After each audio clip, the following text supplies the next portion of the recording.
Lightning like Steve McQueen. I'm in the fast lane when the light turns green. And I built tough, I ain't nothing but grit. Cause I made rugged blood, sweat, and spit. Yeah, like a horse I fly. Better push yourself in for a bumpy ride. I like to play hard, but I work harder. And I weather the storm cause I'm built stronger. Hey guys, before we jump into the episode, I wanted to let you know it is brought to you by Denim. As a business owner myself, I personally know the importance of financial stability and preserving cash flow to help navigate through any freight market. With Denim's comprehensive service offering, you now have an all-in-one financial partner whose platform includes factoring, payments, freight audit, document collection management, and analytics, which help keep your business financially healthy and increase your team's time to focus on revenue-producing activities. You can also take advantage of Denim's free credit check, which they perform on all of your customers. And Denim will proactively reach out to you if they spot any signs of credit deterioration. Finally, Denim always pays your carriers first. As a broker, this is imperative to preserving your credit score in the market, which ultimately helps you become a broker of choice to your carrier partners. Are you ready to learn more? Visit denim.com to schedule a demo today. Just do me a favor and let them know that the Freight Coach sent you. This episode is brought to you by SPI Logistics, the premier freight agent logistics firm in North America. For over 40 years, SPI has been diligently building the most successful freight agent network to provide first-class relationships for our shippers, receivers, and carrier partners. We are more than another transportation network. We are a dedicated team of professionals united by one singular purpose, and that is to expedite our agents' success. All of our agents are set up for success on day one, as they are provided with a full suite of support staff that is ready to assist them with everything from after-hours emergencies to financial and administrative needs on a no-fee basis. This way, you can focus on continuing to grow your business. There is no financial risk to start, and you have the ability to earn up to 75% in commissions. If you are looking to take control of your financial future and build your business with the backing of one of the most successful logistics firms in North America, visit www.spi3pl.com to learn more. Do me a favor and let them know that the Freight Coach sent you. What is up, ladies and gentlemen? We are back. We are live. It is the Freight Coach Podcast, the top podcast in transportation, coming to you guys every single weekday, 8:30 a.m. Pacific, 10:30 Central, to break down some industry headlines. But most importantly, provide some actual insight into what you can do with all of this information.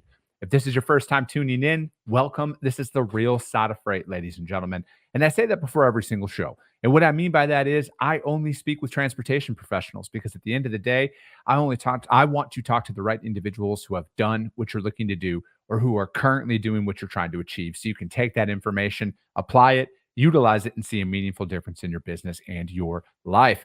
Happy Friday, everyone. Last day of the week, and then we are out on the road actually these next couple of weeks here. And I'll be out in Florida in Jacksonville for Technovations and everything next week. So if you see me out there, say hi. I'll be doing my live show from that event out there, and I am always looking forward to getting out on the road. But yeah, today, so I just want to do a little quick recap of the week. Obviously I had the guy from Convoy of Hope on Wednesday. And again, I just wanted to reiterate that the links to donate on Convoy of Hope will be listed up on like the show notes on all of my episodes. And it's going to be up on like our weekly newsletter that we drop on Wednesday and everything else. We're going to keep that going for a while, you guys. Again, I'm not affiliated with Convoy of Hope, but like it's an organization that, and especially after speaking with them, it's an organization that I think is great to align with if you're able to donate anything to help out the victims of these hurricanes that have just absolutely decimated the South here for these last couple of weeks. To definitely do that if you can. And those links are going to be out there because I know some people just don't know who to reach out to, or who to donate to. They want to help, but they don't know where to turn. And that is a great organization to check out. So that link will be shared out there on all the show notes and everything else for the foreseeable future, because as they said, it's not the pre-storm donations, it's the post work that they do afterwards. And, and just to keep that funded, you guys. And, the thing that I like the most about what he said was, they're through their partners and everything out there, they're able to turn a $50 donation into $250 worth of value of goods and everything for people to utilize during that time. But yeah, so that was just a little quick recap on that. Now, yesterday I had a really good conversation with Jeff, with Cass, and I wanted to bring him on, and because again, to really talk about the like the challenges in the market as a whole, right, and where we're seeing things right now, and I wanted to bring him on because the data always tells a story, and I wanted people to see that although it's challenging out there in the market right now, I wanted people to see that like the market is kind of performing the way it always has. If you pull out, like I said, you guys on their website, you can go up to the last like 15 years worth of market data and to see where things are. And yeah, that obviously inflation is a very real thing in the real world. And I understand that. And I'm not trying to discredit anything out there right now. I'm not trying to say that it's not tough out there, especially if you got in and you have high payments on your your equipment and everything else. And so I'm not I get it. I get where most people are coming from when it comes down to it like that. But I wanted people to see the macro view of all of this and how the market performs right now is very similar to how the market performed for a very, very long time, excluding those 2 years, you could say late 2020 through all of 2022. Those were an anomaly. Those were a black swan event that accounted for a lot of chaos across the world. So, when you're out there and you're planning for things, it's good to look out at the long term to see like, is this kind of normal what we're experiencing right now? And everything that you see out there in the market really paints this is a normal freight market picture. I mean, I don't know if most people just forgot the way that things worked pre 2020 and everything else, but it is it's one of those things that this might be how things are. And I think that to survive in business and everything else, it really needs to focus in, and you really need to focus in on the health of your operation. It is literally paying attention to every dollar that you have coming in, and saving as much as you possibly can for those rainy days, because the rainy days are going to come, and they're going to come more often than not out there. So I feel like that's one of the big things to really pay attention to, because we could sit here and hope all we want that things are going to change and get better. And I think mainly a lot of the people just want it to be easy again, right? They want all of this money just to be coming in and just not think about things. But what you're experiencing right now, I feel like is a very good opportunity to become very savvy in working your fixed costs, your P&L and all of that stuff. And like I've said numerous times on this show, you guys, numerous times, you need to work with a CPA, you need to work with a bookkeeper, you need to start looking at the financials of your business so you can see where are you spending money, where is it necessary and where is it unnecessary, and and look into these things. What are your financial options in business, right? Because again, there's a lot of stuff out there that can happen. Okay, there's a lot of stuff that will happen in business, and you need to be prepared for that. Ultimately, you need to, because if nothing changes in the next 12 months, are you just going to give up on your dream? I think that that's one of those situations that some people might find themselves in, right? And I would never advocate for that or anything, but I think ultimately at the end of the day, we really need to pay attention and accept the fact that this might be the way things are going to be for a while.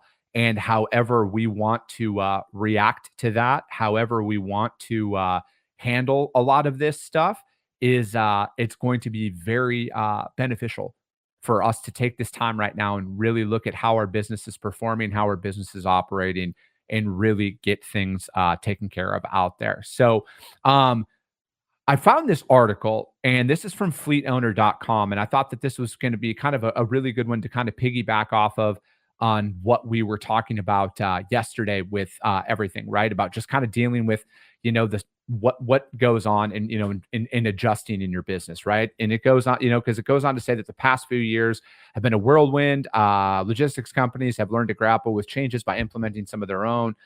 The study examines relationships between 3PLs and shippers by surveying senior executives and leaders to provide valuable insights on why some organizations have elected to not use 3PLs. The survey results indicate that both shippers and 3PLs continue to invest in visibility and technology. And then the current state of the 3PL market goes on to say shippers and 3PL providers have a lot to contend with this year. Impacts of the pandemic, such as inventory management challenges, trucking capacity, and consumer demands continue to plague the industry. Inflation has impacted the cost of labor, equipment, logistics services, and raw materials. And then let's see here. This year has been particularly challenged in 3PL and shipper relationships. Last year, 95% of shippers felt their relationships were successful with 3PLs compared to 89% this year. That's a pretty big drop. Last year, nearly every 3PL surveyed felt their relationships with shippers were successful. Shocker. Oh, man. Regardless of the shippers and 3PLs need each other, the inconsistency in the physical distribution of the supply chain world. Well, I'm just kind of summarizing here. A trend that skewed downward is the shippers' belief that 3PLs contribute to better customer service, 82% this year compared to 89% last year. Shippers noted a more drastic change in their beliefs that 3PL contribute to reducing logistics costs, 66% this year compared to 80% last year. And then the shifts in the expectations. And then due to these negatives out there, according to the survey, do the negative numbers signal a shift in expectations? The majority of shippers, 68%, most frequently request control tower visibility technology. That's up. Okay, hold on. Another notable shifts is including, All right. So, again, I think that, from reading this article, and you guys can go out there, it's on fleetowner.com. I want to talk about, again, looking at your internal business, right? Like are your customers okay with you? Are they satisfied with you, or are they loyal to you? And I think that there's 3 different classifications of it out there. And, I ultimately think, this isn't everywhere, but what I've experienced out there as a sales rep, and I think that most sales reps, and hell, you could even go as far as some people in business, I would probably argue a lot of people think that just because they're doing something, they're entitled to success, right? That like people should just pay them because they exist. And I think that that's one of the biggest issues plaguing a lot of people is they get the business, then they think that the work is done. And if you've listened to this show for any period of time, you've heard me reiterate this numerous times. Selling the front end is ultimately the easy part, you guys. The real work will always start when the transactions start rolling through. That's when the real work will always start, because it's easy to sell, right? Like ultimately, it's easy to go out there and sell your service and say that everything's going to be great and everything's going to be fine and there's never going to be any issues until there's an issue, right? And that's where, and again, and I understand that you got to go through some situations to really get that confidence, right? You got to go through some scenarios where you get a little bit more comfortable dealing with challenging situations. And, that from my perspective, that's where the real value comes in working with somebody like myself who's been through some stuff, right? Like there aren't a lot of scenarios that I'm faced with on the transactional level of freight, right? Like if there's a delay, what do I do? If there's a breakdown, what do I do? If there's, damage to the product, what do I do? If there's, something happens, what do I do? I'm not necessarily faced with a lot of situations anymore where I don't know what to do or how to handle a lot of that. And I think that that's what they're ultimately talking about in this article is when it's good, everybody's a rock star, everybody's an all-star. But your time to shine in business really comes in when things aren't favorable, right? Because that's where the real opportunity is to separate yourself. Because ultimately, and you can make some direct parallels to this in your personal life as well. Most people shy in a little bit of adversity, right? And I'm not even talking like major problems. Most people, the second there's just a slight bit of inconvenience or adversity, turn and run in the other direction. Well, I'm here to tell you guys, that is where you need to really like strap in and put on your thinking cap about how you're going to come to a resolution, because ultimately that is how you are really going to separate yourself from your competition. I truly feel that way. I think in today's day and age, there's so much data, there's so much technology that everybody has access to ultimately, there's no clear service difference about like what we're all trying to accomplish, right? You can list the biggest, you can go out there and look at the biggest freight broker in North America. All right. And then you can go down to the one person startup, for example. We're offering the same shit, right? Like ultimately, we're offering capacity and the ability to manage their transportation a little bit, yada yada yada. We all have technology. We all have all of that stuff, right? So like ultimately, how are you going to separate yourself in a flooded market? It's from my perspective, it's really going to boil down to when something happens, right? Because that's where my real value comes to shine is going through and coming up with solutions because I've been, like I said, I've been through these things, and I know not everybody out there has been through these situations ultimately, right? So, again, from my scenario, when you're going out there and you're attacking this right now, because it is very challenging out there in the market from a business development standpoint, from all of that stuff.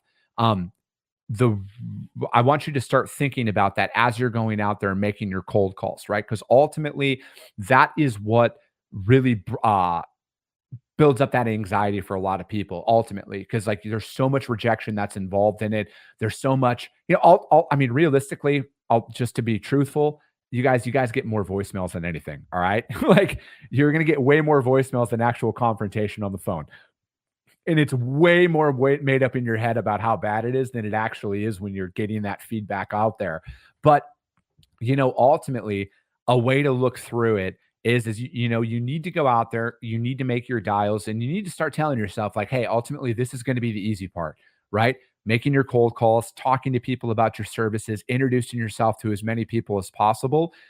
That's going to ultimately be the easy part because the real work is always going to start when the transactions start moving, and then really when it boils down to it, because ultimately, guys, trucks showing up on time and delivering on time, as I've said numerous times, is the expectation. There's not a ton of value in that. Yes, it's valuable, but like that's kind of your job, right? So I think ultimately, when there's an issue that arises, you can't turn a blind eye and say you're going to just go find new business. And then brokers, especially, it's the same shit. And I'm not just saying this on the customer side, it's on the carrier side as well. The fact that some brokers out there completely disregard the carrier in this entire transaction is insane to me. It is absolutely insane. Carriers and customers are 1A and 1B of importance. You're not going to change my opinion on that. All right. And they are completely interchangeable out there because I would rather have a solid group of carriers that are there for me because, ultimately, I've just been, if I'm looking at this from the long term of my career, I've lost customers before, but I've got customers back. But I've also kept the same group of carriers through all of that. So they've almost been more of a constant throughout everything than some of my customers, right? Because, you're going to lose business sometimes, you guys, because the decision maker leaves. They shuffle up their organization, whatever that looks like. There's a lot of stuff that's outside of your control in that. And I've had a lot of that stuff happen. I've lost customers because I fucked up before too, though. But ultimately, that constant throughout all of it, though, is my carrier partners. That's why I will always say that they are 1A and 1B of importance out there. And brokers need to really look at that from a different light. So I think a lot of the volatility in stuff that we're seeing out there is going to continue. I truly do. I think it's going to continue. I don't see anything changing anytime soon, right? And it's easy to sit here and say, oh, 2025. But again, what if the way things are right now happen in 2025, 2026? We don't know, right? Ultimately, nobody knows. There's a lot of stuff riding on a lot right now. But what are you going to do to keep your business profitable? Josue, what is up, man? He says, too many casuals flooded the market. It's the same people leaving. And that's the thing, man. There's a lot of people who saw that gold rush in that time and then entered the market because of that. And they're slowly flooding out. But that, again, it's just the typical cycle that kind of comes along with every boom and bust in any industry, right? It's just like in real estate. Everybody's a real estate agent when the real estate market's hot, or a mortgage broker, or everything else. And it just filters through. And I think that the people who take this time to actually run their business like a real business are going to be even more profitable when things change, right? And then when the market flips and everything else. And that's the way that you need to attack it. It's just what you sign up for out there. And Hostway, please keep posting all of your videos, man. I like them. I watch them every time that you post. I love seeing those out there, man. But I think that the challenges that are in the market. I think that everything that's going on out there is just part of it, right? So I think you really need to accept the fact that there's a lot of stuff that is outside of your control, but you need to focus on controlling your controllables most importantly, especially in your business. All right. You need to control your controllables. You need to find out what it is that you can improve upon. And then ultimately, you just got to stick with it because, and this is why I love, if you guys don't follow Andy Frisella, I would highly recommend you guys go out there and follow him, listen to his podcast, the Real AF podcast, talking about business and everything else, because you guys, it takes so much longer than you think to build up something sustainable. And you're going to go through a ton of shit, right? Like I know that there's a lot of people and it's flooded into LinkedIn right now about this whole, give up your paycheck style talk out there. And, again, I'm an entrepreneur through and through, right? Like I love this game. But ultimately there's not a lot talked about the real side of what you will face out there. Because it's very expensive to run a business. It is very expensive to run a business. And I think people would be shocked at, my little operation, right? Like I'm a small business, right? And I'm not going to talk about my numbers on the show or anything like that. But if you saw my fixed costs, if you saw my P&L, you'd probably be pretty surprised on what it is, what goes into running this, right? And then you amplify that into a brokerage or a trucking company and everything else. And I just think that it's doable, right? You can go out there and you can make it happen. I want to be abundantly clear, but it costs a lot more than people think. It costs a lot more. You have to personally guarantee way more than you think, especially when you first get started out. Like everything is going to be on the line for you when you go out there and start a business and everything else. But there's no better time to do it than right now. I really think that. I think that most people are just going to continue to focus on how do I find an easier way?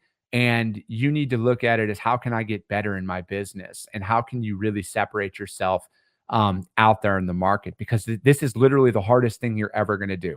I mean, there's so much stuff that pops up throughout time that you just don't think about when you have the blinders on of, oh, hey, I just started this business. I'm going to be a millionaire in 30 days. And then the reality of things start to come in. And that's why, again, that's what makes you a more valuable person or a more valuable entrepreneur is the more situations you find yourself in, the better you're going to become at decision making and everything else out there. Because, nobody's got a plan for this, right? Like ultimately, you guys are creating your own blueprints. You guys are creating your own systems, your processes and everything. And then after a while, once you find out, after you've applied some of these systems for a while, and then you find out that they're wrong, guess what? It's on you to change them, find out what you did wrong and adapt and make those things happen, right? So I think ultimately, no matter what is happening in the macroeconomics of things and in the market and everything else, you got to focus on what you can control, right? Because like, again, I'm a small business. I can't control what goes on in large corporations on the amount of inventory they buy and all of that. I can't control any of that stuff. I can control my daily actions and I can control setting up those disciplines to hold myself accountable to make my outreaches every single day to grow my business. And then when I do get that opportunity, I don't take anybody's business for granted. I don't take any of these opportunities that I have in my companies as I'm entitled to them because again, it's an ROI. People need to see the benefit of working with you over somebody else, and you got to continue to deliver that day in and day out. So I think that, no matter what happens out there, we can't control a lot of it, but you can control your business. You can control educating yourself on how do you become more effective in your company, right? Like I said, it's working with the right people, looking at, if you don't have a bookkeeper, hire a bookkeeper. If you don't have a CPA, hire a CPA, become more financially literate in how things operate. And I think that long term, that is going to be the most beneficial thing for you in business. That's going to help you sustain the low markets. That's going to help you excel in the high markets and everything else. And then again, like we've talked about numerous times on the show, but I think it's very important to talk about, especially after everything that's kind of been going on with, the storms, port shutdowns, and everything else. Learn from these situations, you guys, because ultimately success leaves clues. All right. A lot of these large companies, for example, that are multi-billion-dollar organizations, especially if they're publicly traded, right? Like essentially all their moves are published out in their 10K and everything else. But pay attention to how some of these companies operate in those markets, right? I mean, I always use the famous Knight Swift example from a couple of years ago, and everybody was panic buying trucks. They were selling their excess trucks. They were selling their equipment and everything else, right? And I'm not saying that, if you're not in a place to do that, if you have one truck, obviously, but again, pay attention to that stuff. Learn from some of these companies and start applying them into your business, whether you're a small, medium, or large business. There's a lot of stuff that you can do during this time to get this all worked out and to kind of righten your ship. Because again, if you have your company right now and it's not performing the way that you want it to perform, regardless of what's happening in the market, it is on you to fix it. All right. And that's the beauty of it. You got to learn. You got to learn from all of these lessons, and you got to make those necessary changes. And then you got to point that ship in the right direction, because people are going to win in this market. All right. People are going to win in this market. People are going to add more customers. People are going to add more revenue. They're going to expand. They're going to grow. They're going to do all of that. All right. And you need to look at that somebody's going to win during this time, and it needs to be you. All right. You need to win. If you are a business owner, you need to win. Your livelihood depends on it, just like it does in my business and everything else. And I will figure it out. And if I can figure it out, anybody can figure it out. But that is going to be it for today, ladies and gentlemen. We will be back on Monday. As always, you guys, if you guys got value in what you heard, subscribe to the show. All right. If you're looking for a good organization to donate money to help out with the victims of the hurricanes out there, Convoy for Hope, the link is going to be in the show notes on the audio only replay on iTunes and Spotify. You can find it out there and everything, you guys. But I appreciate each and every one of you who tune into this show, you guys. It's wild to be a part of it. And I can't thank you guys all enough for that. But that's going to be it. I appreciate you guys. I love you guys. And we'll be talking to you soon.